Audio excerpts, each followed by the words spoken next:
Hello students, how are you. कैसे हो आप लोग। आशा करता हूँ सभी लोग स्वस्थ होंगे और पढ़ाई अच्छे से कर रहे होंगे। बच्चों, आज का जो टॉपिक हम लेकर आए हैं आपके लिए वो है इलेक्ट्रिक डाइपोल, यानी कि वैद्युत द्विध्रुव। क्या है वो? वैद्युत द्विध्रुव।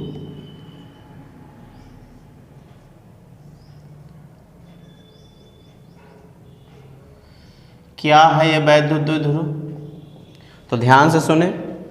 वैद्युत द्विध्रुव एक ऐसा समायोजन होता है जिसमें समान परिमाण तथा विपरीत प्रकार के दो आवेश एक दूसरे से अल्प दूरी पर स्थित होते हैं। फॉर एग्जाम्पल में जैसे हम लेते हैं HCl आपका हो गया, NaCl हो गया, और मान लिया एग्जाम्पल में H2O। ऐसे बहुत सारे भी एग्जाम्पल आपको मिल जाएंगे। अब समझो कि ये कैसा है, यानी वैद्युत द्विध्रुव। ये हमने कहा ये वैद्युत द्विध्रुव है, तो इसको समझते हैं कैसे ये वैद्युत द्विध्रुव है। तो वैद्युत द्विध्रुव की परिभाषा क्या बताई गई?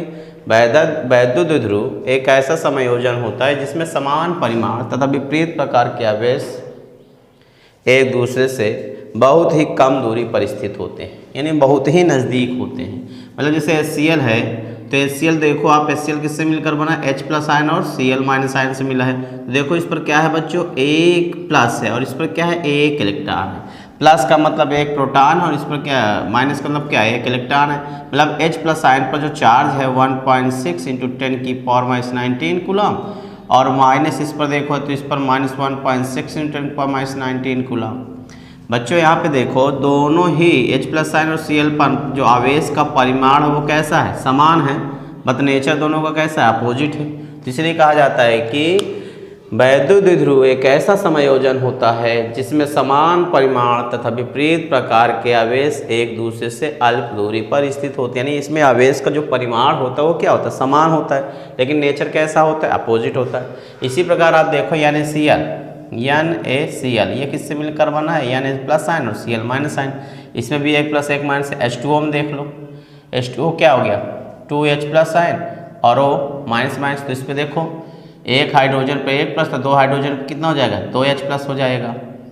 और यहाँ पे देखो दो निगेटिव है, तो यहाँ पे भी देखो पॉजिटिव चार्ज और निगेटिव संख्या क्या है? बराबर है, बट साइन कैसा है? अपोजिट है। तो हमने एक एग्जाम्पल ले लिया। इसी प्रकार अगर आप देखो एटम के बारे में ले लो, किसी एटम के बारे में ले लो, जैसे हाइड्रोजन एटम। तो रियल में क्या है? हाइड्रोजन एटम जो, या कोई एटम जो होता है वो पहले तो क्या होता है? वैद्युत द्विध्रुव नहीं होता है, लेकिन जब इसे अब आप क्या करते हो? किसी भी बाह्य इलेक्ट्रिक फील्ड में रख दोगे, किसी भी क्या करोगे? बाह्य इलेक्ट्रिक फील्ड में रख देते हो तो ये पोलराइज्ड हो जाते हैं, यानी ये क्या हो जाते हैं? ध्रुवित हो जाते हैं। क्या हो जाएंगे? ध्रुवित होने का मतलब क्या होता है? जैसे आप जानते हो कि कोई भी एटम होगा तो उसमें क्या होता है? कोई भी एटम जो होता है उसके न्यूक्लियस में क्या होता है? न्यूक्लियस में प्रोटॉन और न्यूट्रॉन होता है, और उसके बाहर इलेक्ट्रॉन क्या करते हैं? चक्कर लगाते रहते हैं। तो होता क्या है कि इस एटम पे जैसे इलेक्ट्रिक फील्ड इस डायरेक्शन में है, तो इसके अंदर जो पॉजिटिव चार्ज होगा, इलेक्ट्रिक फील्ड के अंदर जो उस पर फोर्स लगेगा वो इलेक्ट्रिक फील्ड के डायरेक्शन में लगेगा। तो सभी प्लस क्या हो जाएंगे? वन साइड हो जाएंगे, और सभी निगेटिव क्या हो जाएगा? अदर साइड हो जाएगा। देखो ये इंड क्या हो गया? निगेटिव हो गया, ये इंड क्या हो गया? पॉजिटिव। तो यहाँ पे जो पॉजिटिव और निगेटिव का सेंटर होता है वो अलग अलग हो जाता है, इसलिए क्या हो जाता है? अब कोई भी एटम क्या हो जाता है? ध्रुवित हो जाता है। और ये भी क्या हो गया? इलेक्ट्रिक डाइपोल बन गया। यानी जब कोई अणु या परमाणु किसी वाह्य वैद्युत क्षेत्र में रखा जाता है तो वो क्या हो जाता है? ध्रुवित हो जाता है। इस तरीके से पहले क्या होता है? देखो जैसे मान लिया सोडियम ही ले लो, ठीक। सोडियम में कितने? सोडियम 11, सोडियम 23, यानी इसका परमाणु क्रमांक 11 है और परमाणु भार क्या है? 23। तो इसमें प्रोटॉनों की संख्या क्या है? 11, और न्यूट्रॉनों की संख्या कैसे निकालते? परमाणु भार माइनस परमाणु क्रमांक। तो 23 में से 11 घटाओ तो कितना हो जाएगा? 12 न्यूट्रॉन। कितने हो गए? 12 न्यूट्रॉन। और कितने इलेक्ट्रॉन है? 11 इलेक्ट्रॉन भी है। तो देखो यहाँ पे क्या है? पहली कक्षा में 2 इलेक्ट्रॉन, दूसरी कक्षा में 8 इलेक्ट्रॉन, 3, 4, 5, 6, 7 और ये 8, और लास्ट वाली कक्षा यानी इसकी जो है उसमें 1 इलेक्ट्रॉन, ठीक। तो देखो यहाँ पे जितने भी पॉजिटिव चार्ज हैं सभी का सेंटर क्या है? न्यूक्लियस है। और जितने भी इलेक्ट्रॉन उसका भी सेंटर क्या है? न्यूक्लियस ही है। यानी कि कोई भी जब परमाणु अणु होता है तो उसका पॉजिटिव और निगेटिव यानी जो इलेक्ट्रॉन होते हैं सभी का सेंटर क्या होता है, कोसेंट्रिक होता है, यानी एक ही बिंदु पर होता है। तो इसलिए ये क्या होते हैं, ध्रुवित नहीं होती, ये क्या होते हैं, अध्रुवित होते हैं। ये क्या होते हैं बच्चों, अध्रुवित होते हैं। लेकिन जैसे हम इसे क्या करते हैं, किसी बाह्य इलेक्ट्रिक फील्ड में रखते हैं, जैसे इसे हम क्या करते हैं, बाह्य वैद्युत क्षेत्र में रखते हैं, तो सभी इलेक्ट्रॉन क्या होंगे, वन साइड हो जाएंगे, सभी पॉजिटिव क्या हो जाएंगे, वन अदर साइड हो जाएगा। तो इनका जो सेंटर होगा सबका, वो सेंटर क्या हो जाएगा, अलग अलग हो जाएगा, और ये क्या हो जाएगा, ध्रुवित हो जाता है। इस तरह से परमाणु को किसी बाह्य चुंबकीय क्षेत्र में रखने पर क्या जाता है, ध्रुवित हो जाता है। तो बच्चों क्या वैद्युत क्षेत्र आपको समझ में आया। वैद्युत क्षेत्र क्या होता है, वैद्युत क्षेत्र एक ऐसा संयोजन होता है जिसमें समान परिमाण तथा विपरीत प्रकार का आवेश एक दूसरे से अल्प दूरी पर स्थित होता है। तो ये तब वैद्युत द्विध्रुव की परिभाषा। अब देखो वैद्युत द्विध्रुव का गुण क्या होता है, हमने यहाँ पे एग्जाम्पल भी देखा वैद्युत द्विध्रुव किसे कहते हैं, और उसका एक एग्जाम्पल भी देखा। वैद्युत द्विध्रुव का गुण जो होता है उसे हम P से प्रदर्शित करते हैं। मान लेते हैं कोई वैद्युत द्विध्रुव जो होता है वो -Q और +Q से मिलकर बना होता है, क्योंकि आप ये जान चुके हो कि जो वैद्युत द्विध्रुव होता है उसमें समान परिमाण के आवेश होते हैं, और नेचर इनका कैसा होता है, अपोजिट होता है। इसलिए हमने कहा कि एक वैद्युत द्विध्रुव है कोई जो +Q और -Q से मिलकर बना है, और इनके बीच की दूरी क्या हमने एज्यूम कर लिया, 2L एज्यूम कर लिया। मान लिया इनके बीच की दूरी क्या ले लिया, 2L ले लिया।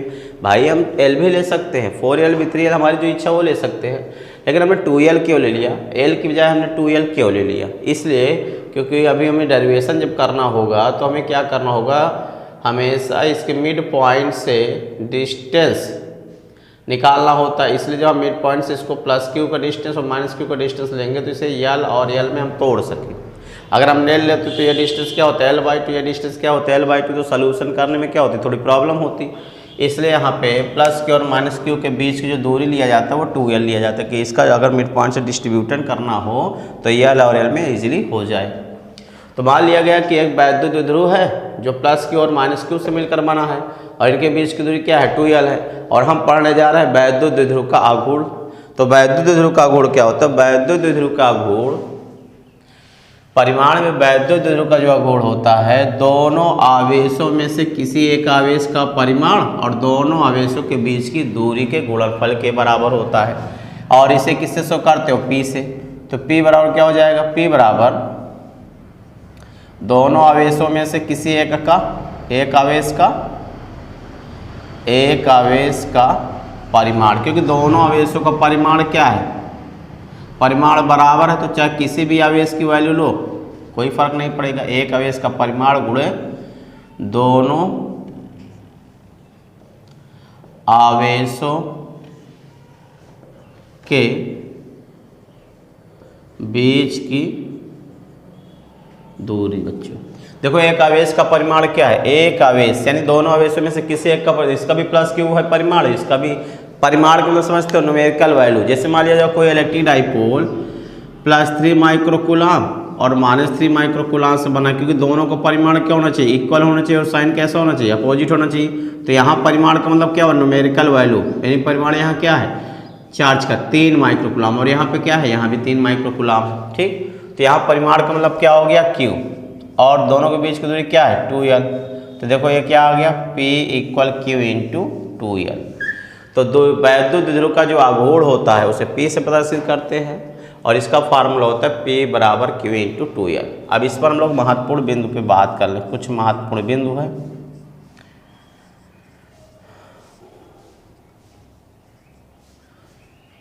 सबसे पहले हम ये जाने कि वैद्युत द्विध्रुव का आघूर्ण सदिश राशि है, अदिश राशि। तो बच्चों याद रखना, वैद्युत द्विध्रुव का आघूर्ण जो P होता है, इसकी ये कैसा होता है, वो सदिश राशि है। यानी P कैसी राशि है, P एक सदिश राशि है। कैसी राशि है, P एक सदिश राशि है। अगर ये सदिश राशि है तो इसका परिमाण तो इस सूत्र से निकाल लोगे। तो इसकी दिशा कैसी होती है, सदिश राशि जिसकी दिशा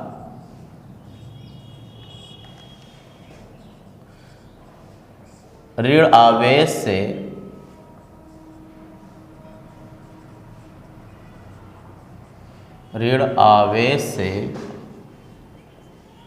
धन आवेश की ओर होती है। मतलब देखो यहाँ पे जो इसकी दिशा हो गई ऋणावेश से धनावेश की। मान लो जैसे ये माइनस क्यू है और ये क्या है प्लस क्यू है, तो इसकी दिशा P की दिशा कैसी होगी माइनस से प्लस की। और याद रखिएगा बच्चों, वैद्युत ध्रुव के आघूर्ण की दिशा हमेशा किधर होती है माइनस से प्लस की, यानी P की दिशा हमेशा ऋणावेश से धनावेश की ओर होती है। अब P का मात्रक क्या होगा देखो, तो P का मात्रक क्या होगा सूत्र से निकाल कर बताओ। क्या है Q इंटू 2L, ये क्या है चार्ज, और चार्ज का क्या होता है कूलाम, और 2L क्या है दूरी, और दूरी का मात्रक क्या होता है मीटर। तो इसका मात्रक क्या होगा P का मात्रक कूलाम इंटू मीटर होता है। और इसका भी मैं सूत्र देखो कितना हो जाएगा, चार्ज का क्या हो जाएगा 80, चार्ज का 80 और 2L क्या हो गया 2L यानी दूरी मतलब m मीटर, तो ATM यानी ये क्या कह सकते हो यही होगा, नहीं जी LTA क्या हो जाएगा, इसका भी मैं सूत्र LTA होगा, इसका विमेय सूत्र क्या हो जाएगा बच्चों LTA। देख लो दूरी 2L का क्या हो जाएगा L और चार्ज का क्या हो जाएगा 80, तो हमने इसको लिख दिया LTA। क्या किताबों में आपको ऐसा भी मिल सकता है M0 LTA, तो दोनों ही सही है। ठीक, तीसरी बात इंपॉर्टेंट है कि वैद्युत ध्रुव का जो कुल आवेश होता है वो क्या होता है शून्य होता है। वैद्युत द्विध्रुव का कुल आवेश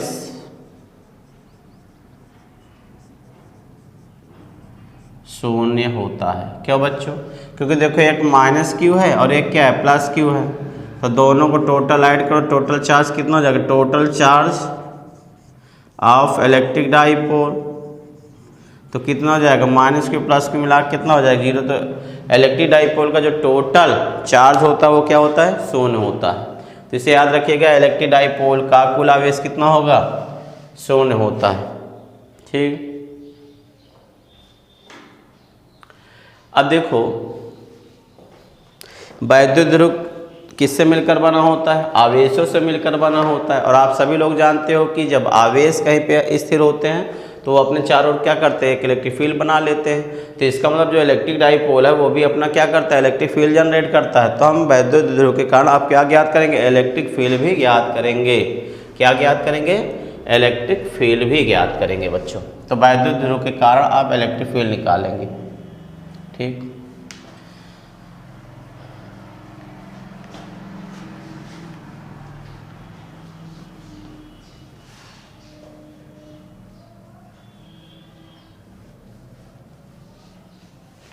नेक्स्ट टॉपिक हम लोग ले रहे हैं वैद्युत ध्रुव के कारण वैद्युत क्षेत्र।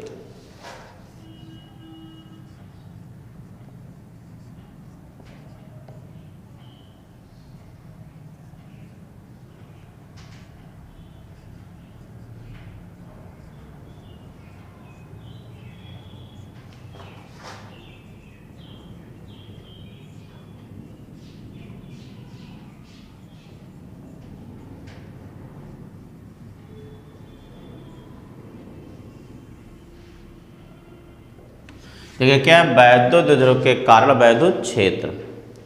अब वैद्युत ध्रुव के कारण वैद्युत क्षेत्र क्या है, देखो वैद्युत ध्रुव के कारण हम दो स्थितियों में वैद्युत क्षेत्र ज्ञात करते हैं। एक तो होता है अच्छी स्थिति और दूसरा क्या होती है निरक्षीय स्थिति। एक क्या होता है बच्चों अच्छी स्थिति और दूसरा क्या होगा निरक्षीय स्थिति।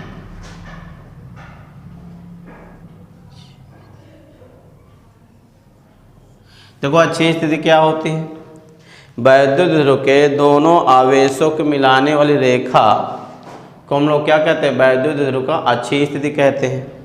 ठीक, और निरक्षीय स्थिति क्या होती है वैद्युत ध्रुव को मिलाने वाली, या कह सकते हो कि वैद्युत ध्रुव के अक्ष पर उसके मध्य बिंदु के लंबवत गुजरने वाली रेखा को वैद्युत ध्रुव का निरक्षीय स्थिति कहते हैं। देखो अक्ष पहले समझ लो, ये क्या मान लिया कि माना कोई इलेक्ट्रिक डाइपोल है जो माइनस क्यू और प्लस क्यू से मिलकर बना हुआ है। तो इनको देखो माइनस क्यू और प्लस क्यू को जो मिलाने वाली रेखा होगी वो वैद्युत ध्रुव का क्या कहलाएगा? अक्ष कहलाएगा। और निरक्षीय स्थिति क्या होती है? वैद्युत ध्रुव को मिलाने वाली रेखा, या कह सकते हो वैद्युत ध्रुव के अक्ष के मध्य बिंदु से लंबवत गुजरने वाली रेखा को हम लोग क्या कहते हैं? अक्षीय स्थिति कहते हैं। तो ये क्या होगी? अक्षीय स्थिति। और ये क्या होगी? सॉरी, ये क्या हो गई? निरक्षीय। ये क्या है? निरक्षीय। और ये क्या हो गई? ये वाला, ये हो गया इसका अक्ष, यानी इसी को अक्षीय भी बोलते हैं। तो चलो अब पहले हम ज्ञात करते हैं, पहला नंबर ज्ञात करते हैं अक्षीय स्थिति में वैद्युत क्षेत्र। वैद्युत ध्रुव के कारण अक्षीय स्थिति में वैद्युत क्षेत्र। तो आओ पहले फिगर बना के इसको समझते हैं। मान लेते हैं कि एक इलेक्ट्रिक डाइपोल क्या है बच्चों? माइनस क्यू और प्लस क्यू से मिलकर बना है, और इनके बीच की दूरी क्या होती है? 2l है। लेकिन हम इसको इसके मिड पॉइंट से l और l में डिस्ट्रीब्यूट कर देते हैं, और दोनों को ऐड करोगे 2l आ जाएगा। अब इसके यानी इस इलेक्ट्रिक डाइपोल के कारण आपको पॉइंट P पर इलेक्ट्रिक फील्ड फाइंड करना है। क्या करना है? पॉइंट P पर इलेक्ट्रिक फील्ड फाइंड करना है बच्चों। अब यहाँ किसे इसके मिड पॉइंट से इस पॉइंट P का डिस्टेंस हम ज्यूम कर लेते हैं, कितना है? R है। कितना दिया है बच्चों? R दिया हुआ। कितना हो गया? R। अब देखो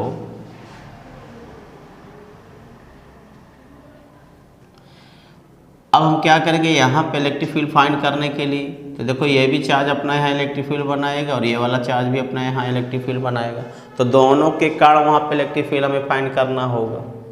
तो दोनों के कारण वहाँ पे इलेक्ट्रिक फील्ड फाइंड तो करेंगे, लेकिन इससे यानी इन चार्जों से उनकी क्या होनी चाहिए? दूरी भी पता होना चाहिए। तो यहाँ से यानी इस चार्ज से उस पॉइंट का डिस्टेंस कितना हो जाएगा बच्चों? देखो R प्लस L, R और L, यहाँ से यहाँ तक क्या है? R, और यहाँ से कहाँ तक? L है। तो R प्लस L। देखो यहाँ से यहाँ तक क्या है? R, और यहाँ से यहाँ तक क्या है? L। तो दोनों को ऐड कर लिया, R प्लस L, यहाँ से P तक का डिस्टेंस हो गया।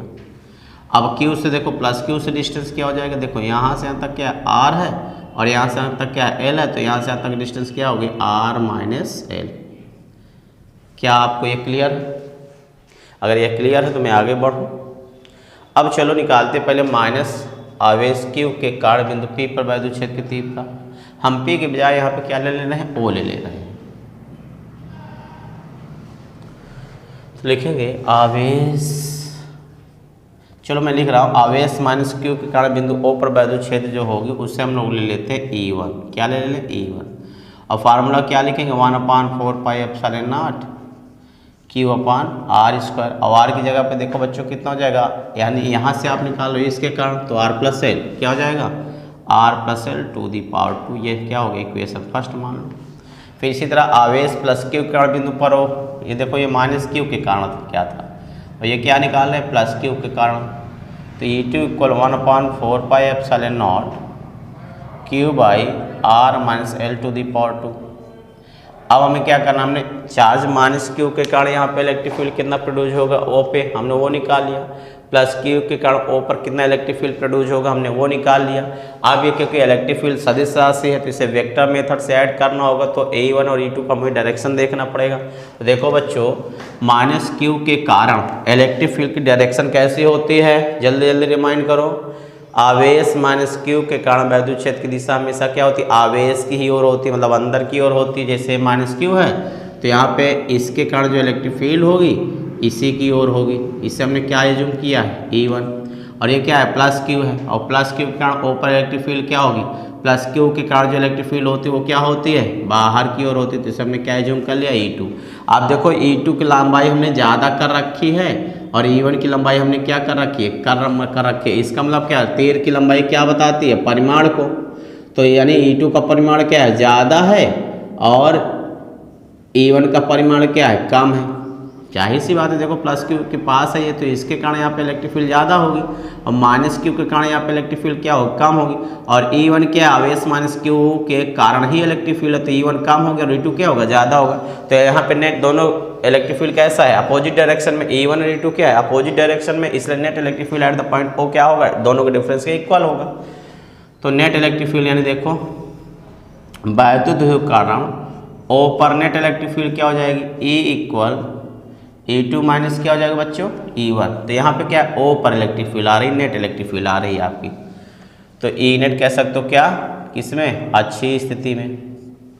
तो हो जाएगा E2 की वैल्यू क्या रखोगे, E2 की वैल्यू देखो E2 को रखेंगे ये 1/4 पाई एप्सिलॉन Q अपन R माइनस एल स्क्वायर, और E1 की वैल्यू है, और दोनों में क्या है Q/4 पाई एप्सिलॉन क्या है कॉमन है, तो हमने इसको बाहर कर लिया। अंदर क्या बचेगा बच्चों देखो E2 में क्या बचेगा अंदर, E2 में अंदर बचा 1/R माइनस एल का स्क्वायर माइनस, अब इसमें क्या बचेगा 1/R प्लस एल स्क्वायर। देखो दोनों में Q/4 पाई एप्सिलॉन नॉट क्या है कॉमन है, तुमने बाहर निकाल लिया, और E2 को वैल्यू पहले रखा तो E2 में क्या है 1/R माइनस एल का होल स्क्वायर है, और E2 में क्या E1 में क्या बचा 1/R प्लस 1 का होल स्क्वायर।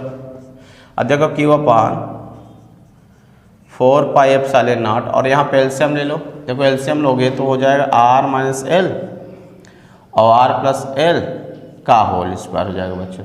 ध्यान देना दोनों का स्क्वायर हमने हटाकर एक बार लगा दिया है। क्रॉस मल्टीप्लाई करेंगे, यहाँ पे क्या आया R प्लस एल का स्क्वायर, और यहाँ हो जाएगा R माइनस एल का होल स्क्वायर। अब now Q/4 pi epsilon not, और इसका ब्रैकेट ओपन कर दो, क्या हो जाएगा R square plus L square plus 2RL, और इसका ब्रैकेट ओपन करोगे तो R square plus 2L square minus 2RL, और माइनस अंदर गुणा कर दोगे तो क्या होगा सबका साइन चेंज हो जाएगा, तो जाएगा minus R square minus L square plus 2RL हो जाएगा बाई, देखो क्या लिख सकते हो इसको, एक बार माइनस है एक बार प्लस, तो A स्क्वायर माइनस B का B स्क्वायर, तो R स्क्वायर माइनस क्या हो गया L स्क्वायर की पावर क्या हो गया 2। बच्चों ध्यान दो यहाँ पे हमने लगाया A प्लस B का होल स्क्वायर, क्या लगाया A प्लस B का होल स्क्वायर, तो इसका फार्मूला क्या होता है फर्स्ट का, यानी फर्स्ट मतलब A का स्क्वायर, सेकंड मतलब B सेकंड का square plus 2 into first into second, तो इसको तोड़ो तो A square R square plus L square plus 2RL हो गया, और इसको तोड़ोगे तो R square plus L square minus 2RL होगा, और ये माइनस से अंदर गुणा कर दोगे सभी का साइन क्या हो जाएगा चेंज हो जाएगा। ठीक बच्चों इतना क्लियर हुआ। अब देखो ये हो जाएगा Q/4 पाई एप्सिलॉन नॉट, अब देखो जो कैंसिल हो रहा है कैंसिल करो, देखो R स्क्वायर से R स्क्वायर कैंसिल हो जाएगा, L स्क्वायर से L स्क्वायर कैंसिल, यहाँ 4RL हो जाएगा, क्या हो जाएगा 4RL by R square minus L square की पावर 2। देखो 4 को हम लोग कन्वर्ट कर लें 2 इंटू 2 में, तो हम लिखेंगे क्या 2R into Q into 2L by 4 pi epsilon not R square minus L square की पावर 2। देखो 4 को हमने लिखा 2 तो एक 2 को हमने 2R लिख दिया, और एक 2 को हमने L के साथ ले लिया 2L। अब आप जानते क्या हो सिंस Q इंटू 2L अभी पढ़ा आपने कि P होता है, Q इंटू 2L इक्वल क्या होता है P, तो यहाँ पे 2R और यहाँ पे जो P है उसकी जगह क्या रख दो Q इंटू 2L की जगह P रख दो। अब नीचे क्या हो गया 4 pi epsilon not R square minus L square की पावर 2, ये क्या आ गया अच्छी स्थिति में नेट आ गया। यदि आपका इलेक्ट्रिक डाइपोल बहुत क्या हो छोटा हो, यदि वैद्युत द्विध्रुव बहुत क्या हो बहुत छोटा हो, तब R की तुलना में L क्या होगा बहुत छोटा, यानी R is much greater than L होगा, है ना, और R स्क्वायर की तुलना में L स्क्वायर और भी छोटा हो जाएगा, तो R स्क्वायर की तुलना में L स्क्वायर को छोड़ने पर, तो R स्क्वायर की तुलना में L स्क्वायर को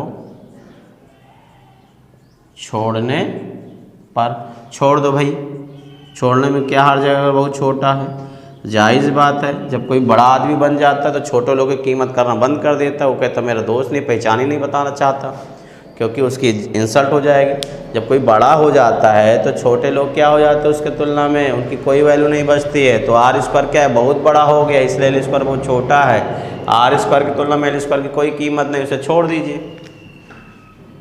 तो 2RP by 4 pi epsilon naught R की पावर क्या हो गया 4, तो एक आर से एक आर कैंसिल कर लोगे। तो बच्चों यहाँ मैं लिख देता हूँ, तो क्या फार्मूला आया, ई अच्छी बराबर हो जाएगा 2RP बाई एक आर से एक आर कैंसिल कर देंगे तो आर कैंसिल हो जाएगा, तो बचा क्या 1/4 पाई एप्सिलॉन नॉट, ऊपर बचेगा देखो आर कैंसिल हो जाएगा तो ऊपर बचेगा 2P, और यहाँ से एक आर कैंसिल हो तो यहाँ बचा क्या नीचे R3। तो ये आ गया अच्छी स्थिति में इलेक्ट्रिक फील्ड का फार्मूला। बच्चों ध्यान से देख लो, समझ लो, बहुत ही ईजी है। ये अच्छी इक्वल क्या आ गया 1/4 पाई एप्सिलॉन 2P/R3, यानी अच्छी स्थिति में इलेक्ट्रिक फील्ड जो होगी 1/4 पाई एप्सिलॉन नॉट 2P/R3 होगी। यहाँ पे नोट पॉइंट ये है बच्चों, आप देखो गौर से, E2 क्या है ग्रेटर है और E1 क्या है छोटा, तो नेट इलेक्ट्रिक फील्ड का जो डायरेक्शन कैसा हुआ, ये इस डायरेक्शन में हुआ। क्या देख रहे हो आप, E2 के ही ओर हुआ, और जो P का डायरेक्शन होगा वो क्या होगा, वो माइनस से प्लस की ओर होता है, तो P का डायरेक्शन भी होगा। तो आप देख रहे हो कि अच्छी स्थिति में जो नेट इलेक्ट्रिक फील्ड की दिशा होती है वो इलेक्ट्रिक डाइपोल मोमेंट यानी वैद्युत ध्रुव आघूर्ण के ही दिशा में होती है। यानी कहने मतलब है E और P क्या होती, दोनों समांतर और एक ही दिशा में होते, समांतर और एक ही दिशा में होते हैं। याद करना, ये बहुत ही इंपॉर्टेंट रिजल्ट है, समझ रहे हैं, ये बहुत ही इंपॉर्टेंट रिजल्ट है, आप इसे याद रखिएगा।